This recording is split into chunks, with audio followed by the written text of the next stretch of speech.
Hai semua, terima kasih karena kalian sudah klik video ini di channel Mayan Fauni.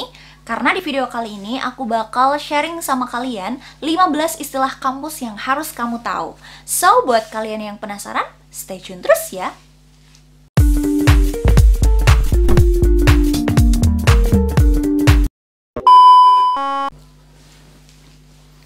Oke teman-teman, yang pertama adalah KTM atau Kartu Tanda Mahasiswa. Nah, teman-teman, KTM ini bisa dikatakan sebagai identitasnya kalian. Jadi bakalan ketahuan tuh kamu dari jurusan apa, dari kampus mana, itu ada di KTM itu. Nah, sebenarnya fungsi lain dari KTM itu juga banyak sih. Misalnya ketika kamu mau menggunakan fasilitas perpustakaan atau fasilitas lain yang ada di kampusmu. Misalnya di sarana olahraga atau sarana kesehatan gitu ya, supaya ketika kamu memanfaatkan itu jadi nggak bayar, atau minimal bayarnya itu tidak seperti orang-orang yang di luar dari kampusmu itu. Jadi kalau KTM ini nggak boleh hilang ya, karena ini sangat penting banget buat kamu sebagai mahasiswa sampai nanti kamu lulus. Selanjutnya adalah UKM atau Unit Kegiatan Mahasiswa. Nah, sebenarnya ini nggak beda jauh sih sama ekstrakurikuler yang mungkin kalian sudah pernah ikuti di sekolah ya, cuma namanya aja yang sedikit beda. Nah, sebenarnya UKM ini tuh fungsinya sama-sama untuk menggali potensi-potensi mahasiswa. Kayak misalnya ada UKM basket, UKM karate, terus paduan suara, ataupun teater, dan lain sebagainya, yang sebenarnya fungsinya ya untuk meningkatkan potensinya kalian. Yang ketiga adalah IP atau Indeks Prestasi. Nah, sebagai mahasiswa pastinya udah nggak terlalu asing ya sama istilah IP ini, karena IP itu bisa dikatakan sebagai skor ataupun nilai yang kamu dapat selama satu semester itu.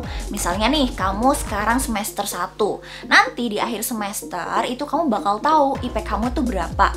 Biasanya IP ini rentannya dari 1 sampai 4. Jadi misalnya 3,5 ataupun 3,7 ataupun 2,9 dan lain sebagainya, itu tergantung dari yang kamu dapatkan nanti.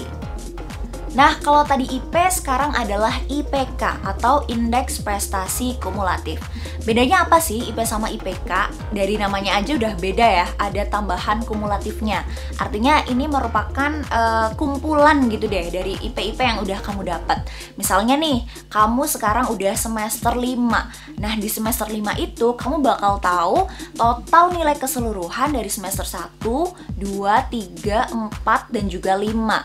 Nah, makanya biasanya kalau di perusahaan ataupun ketika nanti kamu bakal cari kerja, itu bakalan ada syaratnya. Misalnya IPK minimal 3 atau IPK minimal 3,2 dan lain sebagainya itu. Jadi tolak ukurnya tuh seperti itu.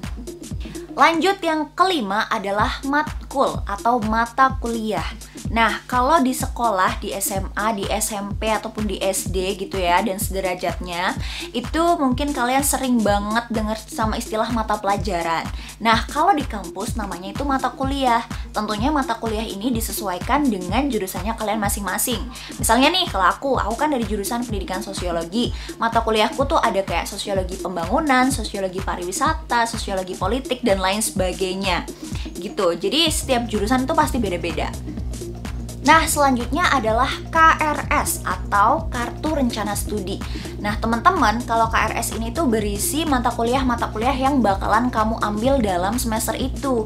Biasanya kamu tuh langsung datang ke jurusan kamu ya, ataupun sekarang juga mungkin sudah banyak bisa dilakukan secara online. Dan yang ketujuh adalah SP atau semester pendek.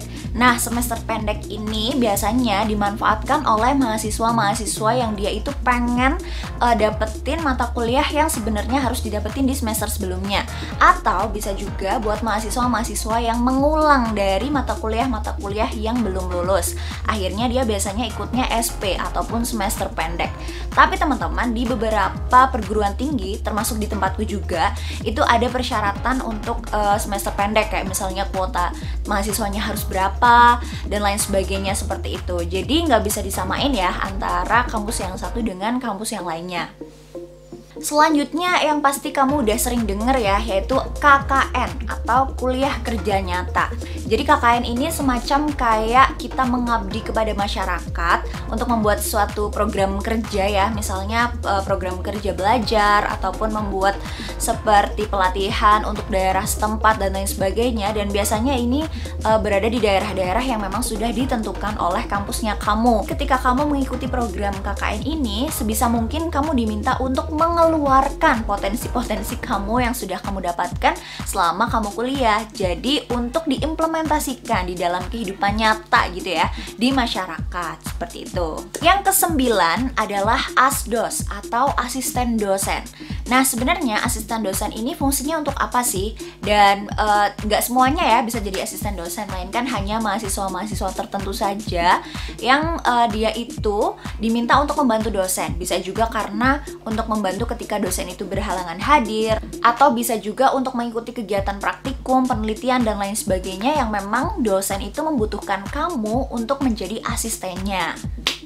Nah teman-teman, yang ke-10 adalah dosen wali. Nah, kalau di sekolah kalian mungkin udah nggak asing lagi ya sama istilah wali kelas. Maka ketika kamu di kampus itu ada yang namanya dosen wali. Sebenarnya fungsinya itu sama sih, sama-sama untuk mengontrol atau menjaga gitu ya mahasiswanya supaya mereka itu bisa kuliah dengan baik, nggak sampai di DO. Jadi kurang lebih hampir sama dengan fungsi dari wali kelas ketika kamu di sekolah. Selanjutnya adalah PKL atau praktek kerja lapangan. Nah, ini tuh sama kayak magang. Jadi misalnya nanti kamu bisa magang di kantor ataupun di instansi tertentu. Pokoknya ini disesuaikan sama jurusannya kamu masing-masing. Kayak misalnya aku, karena aku dari jurusan pendidikan, maka waktu itu aku PKL ataupun magangnya itu di sekolah. Jadi pokoknya ini sesuaikan aja sama jurusannya kamu. Dan yang ke-12 adalah HIMA atau Himpunan Mahasiswa. Nah, buat kalian nih yang sudah pernah ikut OSIS, sebenarnya ini tuh mirip-mirip sama OSIS. Cuma kalau HIMA ini itu ada di tingkat jurusan. Jadi isinya itu mahasiswa-mahasiswa yang ada di jurusan kamu. Misalnya HIMA Biologi atau HIMA Fisika, HIMA Sosiologi, dan lain sebagainya.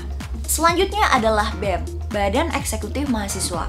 Nah teman-teman, sebenarnya BEM ini nggak jauh beda sama HIMA. Cuma kalau tadi HIMA itu kan tingkatnya sejurusan aja, artinya mahasiswanya ya dari jurusan itu aja. Sedangkan di BEM atau Badan Eksekutif Mahasiswa ini tingkatnya itu fakultas, sehingga dalam satu BEM ini ada berbagai jurusan. Misalnya ada yang dari jurusan matematika, kemudian biologi, fisika, dan lain sebagainya. Nah selanjutnya adalah rektorat.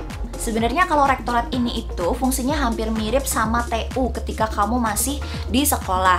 Cuman kalau rektorat ini itu lingkupnya sangat luas ya, bisa dari seluruh fakultas maupun di universitas. Nah di rektorat itu ada tempatnya rektor atau yang memimpin perguruan tinggi maupun universitas. Dan yang terakhir atau yang ke-15 adalah dekanat.